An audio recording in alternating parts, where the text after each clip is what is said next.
Je voudrais d'abord qu'on remercie, que nous remercions tous Gaël Faye, l'artiste, qui nous permet de commencer cette cérémonie qui marque la 28e commémoration du génocide des Tutsis.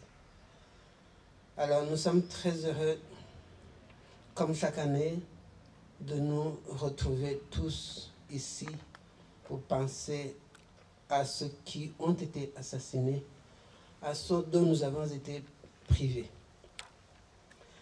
Je suis très heureux aussi de pouvoir et de faire cette cérémonie ce matin parce que pendant 2 années, nous avons été privés de pouvoir nous rassembler ici. L'année dernière, nous l'avons fait. Cette année-ci, nous le faisons.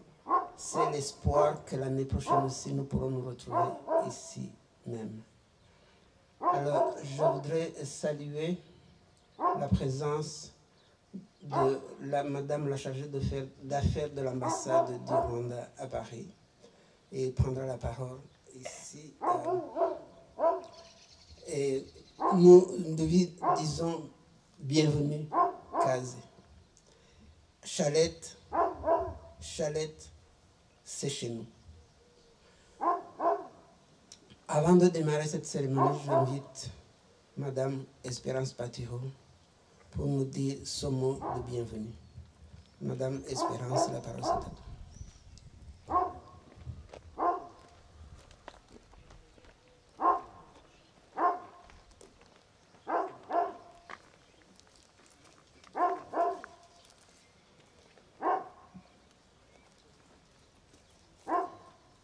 Bonjour tout le monde.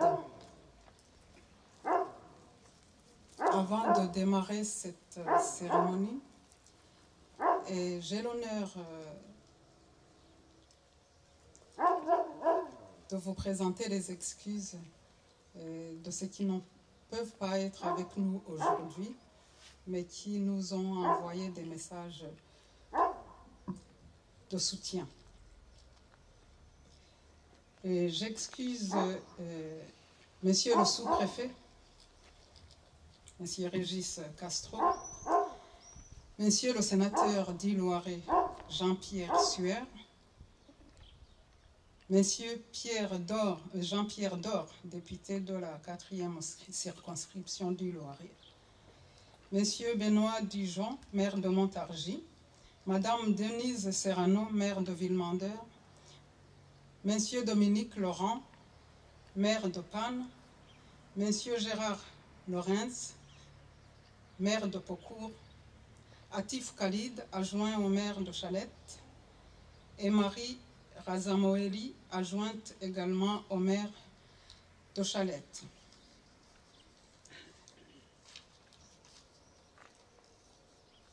Je remercie vivement Madame la chargée d'affaires auprès de l'ambassade du Rwanda en France, Madame Ornella Kazé, Madame Fezor, qui représente ici Monsieur Franck de Momont, maire de Chalette, Madame Francine Fezor, et Madame Françoise Bédu, adjointe au maire d'Amilly, qui représente ici Monsieur Dupaty, maire d'Amilly. Chers tous, chers membres de différentes associations, chers élus, chers membres d'IBUCA, chers rescapés, et exceptionnellement les rescapés qui viennent de Bicécéro, des montagnes de Bicécéro, cher Eric et cher Marcel. Je suis très heureuse de vous accueillir à Chalette. On dit en Kinyarwanda que Agasuka kabagara ubucuti n'ibirenge. Ça veut dire que, en français, là où qui cercle l'amitié, eh bien ce sont les pieds. Nous sommes venus vous rendre visite. Il y en a parmi les personnes qui étaient avec moi. Je vois Elisabeth, Isabelle, Christine, Catherine et Sandrine. Et je pense n'oublier personne présente. Ah, Sylvie aussi, Sylvie Massé. Et donc, on vous a rendu visite. Et aujourd'hui, comme l'amitié a été bien cerclée, vous voilà aujourd'hui devant le monument pour la mémoire des victimes, des personnes qui nous ont amenés jusque chez vous. Merci donc à tous d'être avec nous aujourd'hui dans cet espace que la mairie de Chalette a créé en hommage aux victimes du génocide des Tutsis du Rwanda. Nous sommes réunis à la fois pour nous souvenir, mais aussi pour exprimer notre soutien aux survivants et proclamer notre attachement à la sauvegarde de la sécurité et de la dignité humaine. Le rassemblement autour de ce monument est un signe fort de solidarité avec les survivants et d'engagement qu'il n'y ait plus jamais ça, même si le ça n'a pas l'air d'avoir servi de leçon. La commémoration n'est pas un moment d'évasion dans le passé et ce n'est pas un alibi pour ne pas penser le temps présent. C'est un appel à la vigilance. Ainsi, avant de démarrer notre cérémonie, je voudrais qu'ensemble, nous observions une minute de silence en face du poète Taras Shevchenko en hommage aux victimes de la guerre en Ukraine. Nous avons des Ukrainiens avec nous et nous sommes de tout cœur avec vous. On va observer une minute aussi.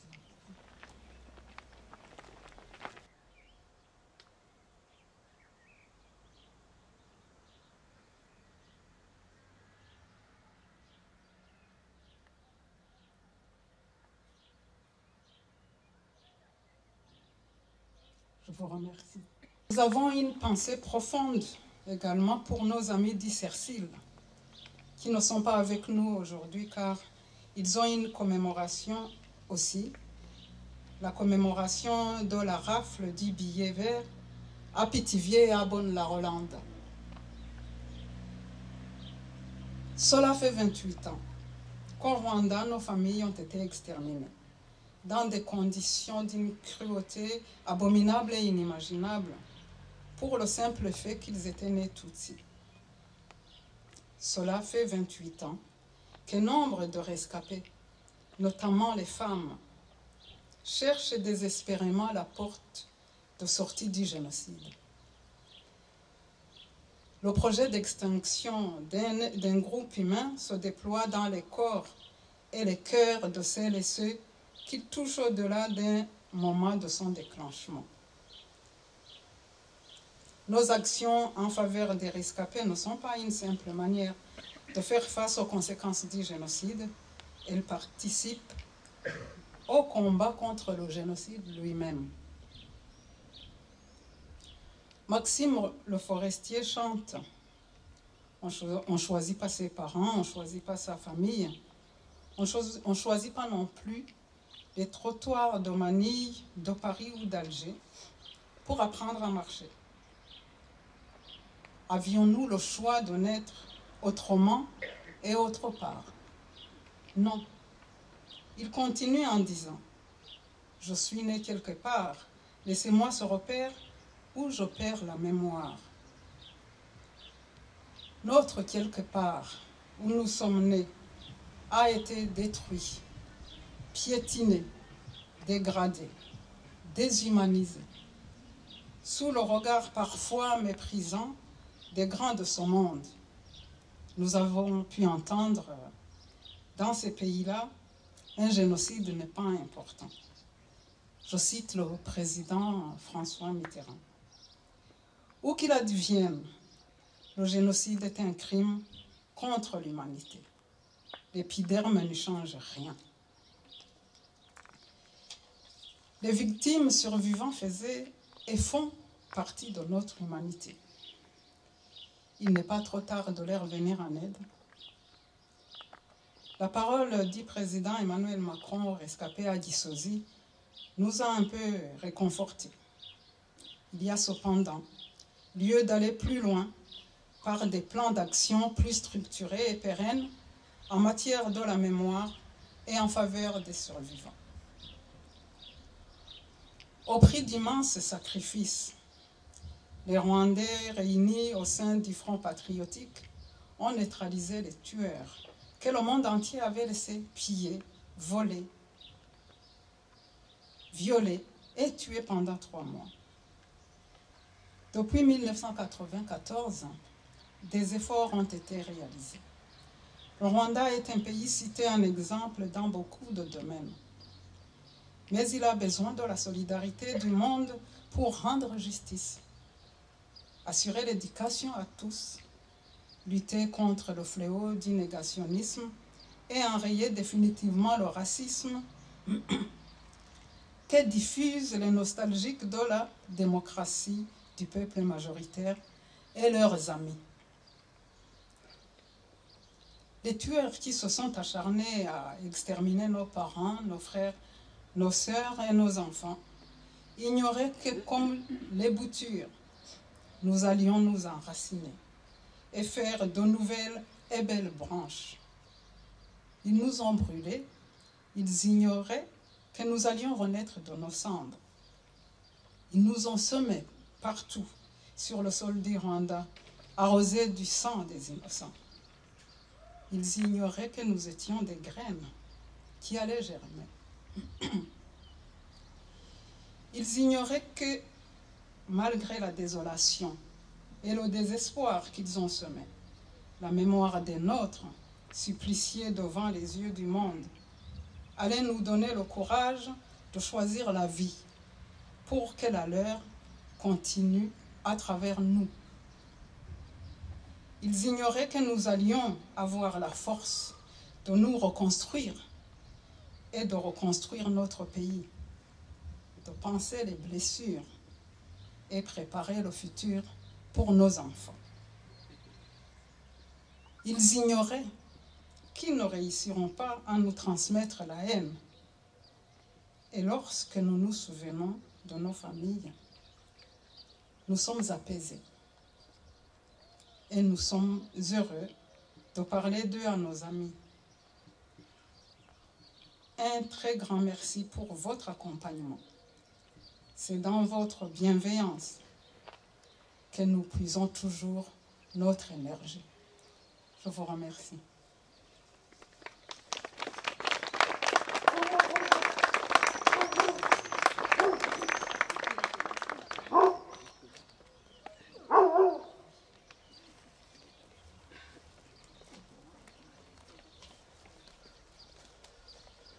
Merci Espérance pour ce mot qui est très chaleureux, qui est très beau et par lequel tu nous accueilles ici.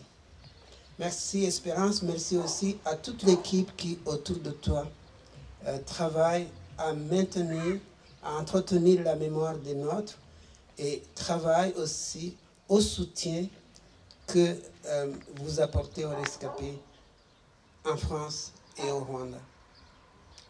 Alors, au service de la mémoire, tout le monde est invité. Et tout le monde, chacun dans ses compétences, avec les dons qu'il a reçus de Dieu ou qu'il a lui-même développés.